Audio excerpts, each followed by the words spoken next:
Hey everybody, Johan Magnusson here, Big Swede BBQ, and we're here today with the new Daniel Boone Prime from Green Mountain Grill, and we're going to reverse sear a great tasting tri-tip.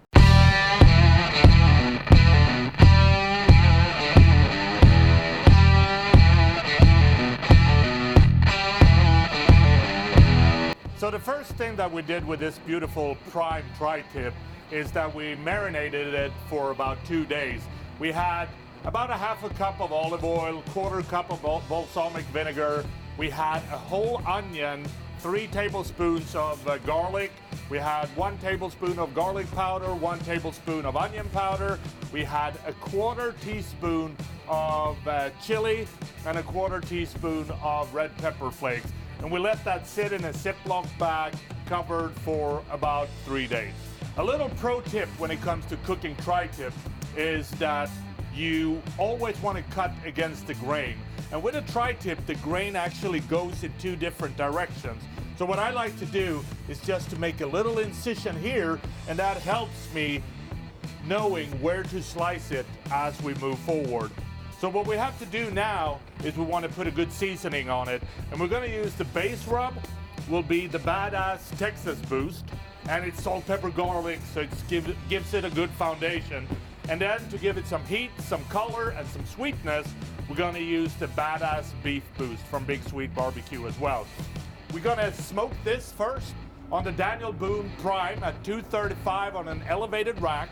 And then when it hits an inner temperature of 120, we're gonna take it out, put the Grillgrates in, and give it a really, really nice reverse sear.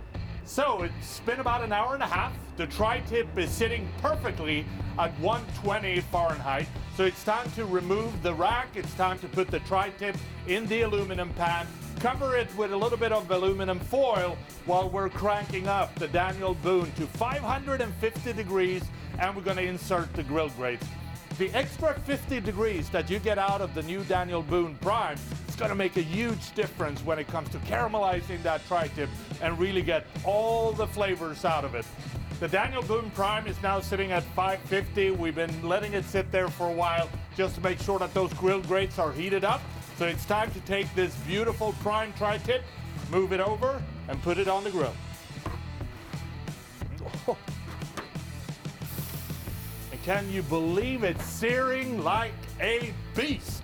The tri-tip has now a beautiful sear thanks to the higher temperature of the Daniel Boone Prime and the Grillgrates. So it's time to remove it. And look at the color and the sear marks on this little puppy. We're gonna put it in a pan, we're gonna cover it with some butter, and then we're gonna let it rest for about 7 to 8 minutes, and then it's time to cut it up. So the tri-tip has been resting for about 7-8 minutes. It's time to remove it. Oh man, that looks so good. Got a lot of that good butterness on top of it, and it's time to slice it. And if you remember that little cut that we made earlier, that will tell us how to cut this the best way. So you want to cut against the grain, and then you want to go with thin slices. And so that's how you make a reverse sear tri-tip on the Daniel Boone Prime from Green Mountain Grill. I have to tell you, this is a really good recipe, and I have to say I'm super impressed with how the Prime really cranks out some good tri-tip. If you like this recipe, subscribe to our YouTube channel or check out our website, www.bigswedebarbq.com. Now I'm going to try one of these little puppies. Oh man, that is some delicious stuff. Thanks for watching and happy grilling.